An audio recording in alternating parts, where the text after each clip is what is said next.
बाबा साहब अम्बेडकर ने संविधान लिखा, इस आशा और विश्वास से लिखा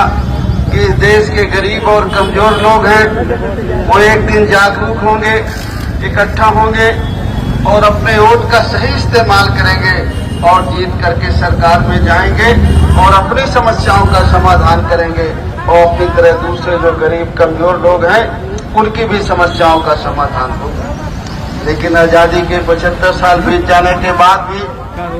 चुनाव में वो लोग जीत करके गए जिनकी वोटों की संख्या कम है और जो नहीं चाहते हैं कि इस देश के गरीब और कमजोर लोग और उनके बच्चे उनकी बराबरी में खड़े हो सकें। इसलिए हम आपसे अपील करते हैं कि अगर हमें अपना और अपने बच्चों का हक हिस्सा लेना है,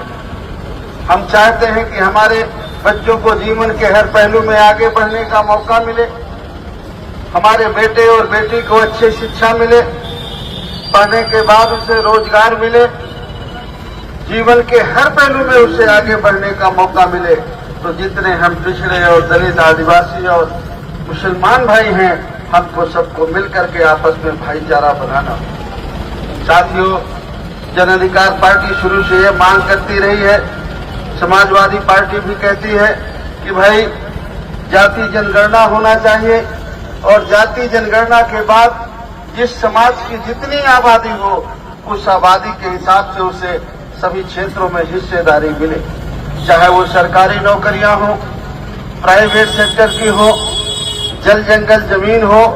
देश के जो भी संसाधन हैं, जिसकी जितनी आबादी है उसे आबादी के हिसाब से हिस्सेदारी और भागीदारी मिले।